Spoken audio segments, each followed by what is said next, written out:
You know what I'm saying? Sometimes you just gotta start the video and see what happens afterwards. Nothing good. Ever good. The mic is still on. We have not checked that once, so that's No, good no, news. I did though when we started. Oh, you did? Okay. You could see the. So, welcome back. We're the Bourbon Junkies. We're the Bourbon Junkies. I'm Sean. I'm Dan. When? What? And tonight, we did a little, you know, they call them master distillers, right? You know what I call myself? Amateur blender. Wow. Everybody thought I was going master. You really got real humble Nope. on her. I was. Nope. Because here's the deal. Sean and I made infinity bottles. I'm going to be completely honest. Both. They're both trash. Hot trash. So what happens is when people get drunk and they're like, I can put anything in anything and make it taste better. Well, our infinity bottles were for a little while. Like Amazing. anything we didn't drink. Oh, they were so good for a while. Then we started picking stuff. Mine is about full, actually. I should start drinking that. It's just, they're not good. I need to drink mine. So, Wait outside. What we've... I didn't realize what you meant. To the camera, I said drink mine. You weren't even paying attention. Okay, so what we did was we made 2 blends of things that people discuss from time to time. We're late on that one. I think we're up to date on this one. So. Well, I mean, 1910 just came out not that long ago, so. So we made 1915 in this bottle, which consists of a 50-50 blend of 1910 and 1920 from Old Forester. And on this little gal, we've got Poor Man's Pappy, which is a 60% Weller 107, and then a 40% Weller 12. Now here's the thing. I'm hanging on. That one was real rough on the 60-40. When we say 60-40, we mean that I bought this bottle of Weller Antique 107 and Sean dumped most of it on my floor. I did drop a good amount because he gave me a cup measure that was for solids. I was like, dude, there's no pour. Like a cup you find in your kitchen that says 1 cup on it. Yeah, he's like, I just run it. It was like, this is not gonna go well. And then as I'm sitting there laughing, just trying to get this in there, it's like, this is so whooped. I walked back out here, and I would say that I think the whole place was flooded with Antique 107. It smelled like a rick house, is what it smelled. It was enough that I said, I got one in my basement, I'll give it to you. I feel bad about it. Yeah, it's not here, it's weird. So anyways. He said, I don't even like it, keep it. It's fine, it's whatever. If you're gonna dump one of mine out, that one's acceptable. So here's the deal. This one, this is coined. We put it in an old Rip 10 bottle because we had an empty one. So this is coined as Poor Man Pappy, right? Yep. The idea is it's a comparable to a Pappy Van Winkle 15, which we 12 to 15-ish. Which we've never had either 12 or 15. No. That being said, I'm coining this. Oh God. I don't think it's right. It wasn't right last time we had it. It was not. I'm coining this as Poor Man's Old Forester birthday bourbon. Could you said birthday bourbon? Nope. People don't know it's Old Forester. Nope. What if it's what if it's bourbon. a Blanton's date of your birthday? No one says birthday bourbon. It's my Blanton's birthday bourbon. You know what I'm saying? No one calls it that. It's called a dump date. That's my birthday. No one says. And it's my bottle. Birthday dump date bourbon. If I find. You did find yours. I know, that's what I was just about to say. And then you didn't buy it. If I found an Elijah Craig that had my exact birthday on it from pre-Fire Heaven Hill Juice, I'd call that my birthday bourbon, wouldn't you? I wouldn't. Yes, you would. No, I would call it this birthday bourbon.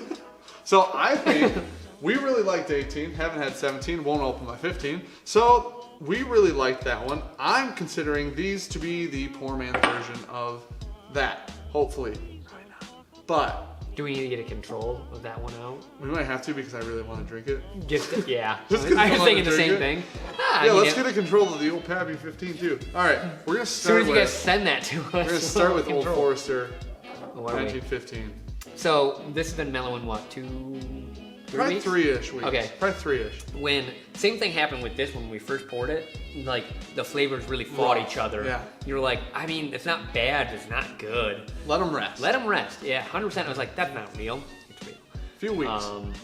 That one, I was like, you could still taste. It's the same thing. You could still taste the 1920 like front end. You're like, wow. And then like it kind of gets weird. You get a transition, and then you get the 1910 back end. Where you're like, oh, all right. I felt like they come together. I felt like I had the 1915 the other night, and I loved it. And he said it wasn't good. It's like a butterscotch candy. I said it was amazing, and you were like, no. That was a week ago. Well, That's legitimately like a butterscotch candy. I would honestly say that this Poor Man's Pappy turned to where we both really liked it at about 3 to 4 weeks. Yeah. And I think for me, this might have won my Weller War, and this was like third. Yeah, I put CYPB. You might put that first, second. Yeah. So like these, I like 107 a lot. I don't really like upset, either of those that much. Really upset that it went up minimum shelf price, but like separate, no. Okay. There are similarities. I'm just going to call it what it is. Now they're not the same. Don't expect it. There are similarities. Oh, Old Forester Birthday Bourbon 18. Might be closer to Poor Man's Pappy than it is Jesus tears. You know that verse where he wept? No. You don't? Shortest verse in the Bible. Jesus wept. That's the verse? He wept on the birthday of 2018 in Old Forester's distillery. Dude, I can't get over it. This is really, really good though on the nose. Of course it is. I blended it. Not your idea, but you did it. Master blender. Amateur. Yeah, I'm sorry. Scratch it. Amateur. 1920 being what it is, we'll review it at some point. But the 1920 being what it is, aka beautiful, aka incredible, aka one of the best $60 whiskeys on the planet. You should have it on your shelf. If you don't have 1920, you're wrong. Wow. Bringing like the apple, cherry, like the more stereotypical like oaky bourbon flavors. I get ripe apples, cherries. There's like a really like butterscotch. Sure. It's fading into like a really rich molasses now. Okay. It's pretty good. Like it's significantly better than last week. Gosh. Okay. Take a drink of that, right? And then give it a second, give it a little bit. And then take a little sip of this with an expectation of it's not the same. I'm sure if we had Pappy 15, this wouldn't be the same. But with the expectation of we're trying to get close. Let's use that expectation, all right? You good? I need you to be mentally prepared a little bit. Okay, I feel like you're just not... Feel this amateur blend. Gosh dang it. Similarities, God, agreed. Completely agree. Now, is Old Forester Birthday Bourbon 18 incredible? Yeah. Should you have kept the bottle that you gave away? Yeah. Okay.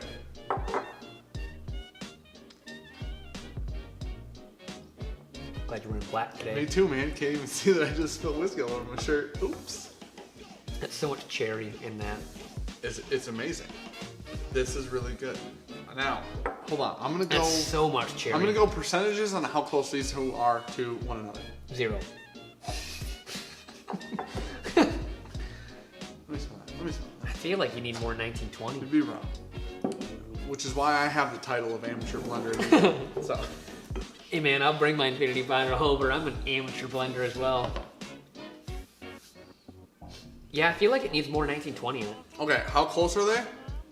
50 to 60%? You don't think so? You think less? You think 80%? 35. 35% similar? Yeah. You can go fuck yourself, dude.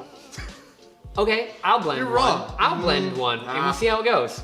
That's fine. I love this stuff, dude. This stuff's so good. Yeah, stand by your disgusting... Is 1915 better than either of these by themselves? That's rough. It's not. It's just as good as both, and they're both incredible. Okay, you know what? That's actually... What's the thing? That's actually pretty much perfect. Yeah, how to say it. I know. I shouldn't have said that. Welcome to the show, dude. Shouldn't have said that. What is this, your first episode? Right here is, We're the best. At this moment, what's the thing? What's the thing up. like? I'm the best. Ready? You ready to move on? Are we good? Yeah. We've decided. What's this? 1915's good. 1920's good. 1915's great. Poor Man. Poor Man Birthday Bourbon? I would call it more like a welfare birthday bourbon. You know what I'm saying? I feel like it needs to be fine-tuned. It's the highest birthday bourbon group ever. Man, this is getting more floral as it sits, isn't it? What? Yeah. Hey, will you pour Weller 12 in this for me? Just inside of it? Just pour Weller 12. This is hard because we don't have a control for this. Is this better than 23? Definitely less over oak. What? But here's the thing. It's really floral on the nose, and when it comes through, it's just like sweet red raspberries, like ripe raspberries. what you get on the nose, really. Oh my gosh. No, the nose is more floral. Now, here's the thing. Without a doubt, this isn't even a question. Unfortunately, these two on secondary are way too high. But without a question, the blend is better. This is one that's better than the sum of the parts. 1,000% 100% true. This is miserable to drink on its own. It's not. This is mediocre at best. So the problem of this entire thing is this went from a $27 to a $50, $49.99 minimum shelf price. This didn't move, but this one increased 75% on secondary prices, which is the only place you'll ever find it. Weirdly, this one is so hard to find. We've seen as many Weller 12s as we've seen CYPB this year. This is something you can make and experiment, and I think this is hard to find unless you're in Kentucky. It is. They had a wall of it. But it's not going to be. It's not going away. They just sold too much too fast. Sure. So this is going to come back. It's too good. This is sticking around. Like both these are. So this is something that I feel like we'll have more time to play with, mixtures, and then really fine tune. It's easier to play with these. Good luck. And the funny part is it's easier to play with these with both of these being twice the price of these bottles. Yeah. It's crazy. Anyways, the crazy part to me is both of these bottles standalone, incredible. Both of these bottles standalone, meh. That's pretty good. The sum of these parts, good, really good. The sum of these parts, incredible. Yeah. Like. So hands down, right now, Poor Man's Pappy's existed for a long time. 1915, a little bit newer. I don't think we have it, like I said, completely figured out. Yeah. Right now, Poor Man's Pappy is. I think that if this is as figured out as it gets, it's still really good. I don't have a lot of complaints with it. You smell them, like, that's amazing. Remember when you did that? I did say that. Yeah, okay. Let's calm down and say it's a butterscotch bomb. It's good though. I think that blending whiskeys together after they've been produced is an interesting idea. Yeah. I think it's something 100%. worth trying. Infinity bottles are worth trying, but here's what we did wrong. Just don't chuck a lot of stuff in there. Yep. So I think there's probably, honest guess, I exaggerate a lot of things. This will be the thing I don't. 15? Do you think there are 25 bottles of whiskey in each? I was going to low side 15. I bet there are both upwards of 20. And then I will probably say 25. So somewhere in there, like we were just chucking samples in there, like. Sean's is half full. That's because I was drinking it to put more room in there, so I could chuck more samples in there. They're not great. Now here's the thing. Start with a base of 4. Remember when I said to you we should write them down? Yeah. And it'll make sense. You said, why would I write them down? It would have been a great idea to write them down, but also only include like 4, like you're saying. Yeah. And then the percentages that you. Don't do fifths either. Do 375. Do 375, and then if you really like it, then do a fifth. And then we weren't letting them mellow the longest amount of time. You were tasting them after you poured the whiskey into them. Yeah, a little bit. I want to see how they change, and then I would wait. We'd come back the next week. I'd try them again, and be like, things aren't going great. What we're saying is, blend whiskey together. Yeah. Try and mix Why stuff. not? Listen, none of these on the table are single barrels. No. Right? So these are all mass produced. Now, mind you, are those people professionals? 100%. Do those people get paid for it? Definitely. Do those people make a living and feed their families off doing this? For sure. Do I? No. It's up for debate. It's up for debate. People are just still wondering if that's what I do. But for real, it's worth a shot. Buy like a 375. You can get these for like 10 couple bucks or on something Amazon, like that. Yeah. I don't know if a couple, but definitely like 10 bucks. Get a better cork than the one we got. Yeah, because this just leaked all over my hand. I just watched it happen. Yep. So, all right. So, thanks for watching.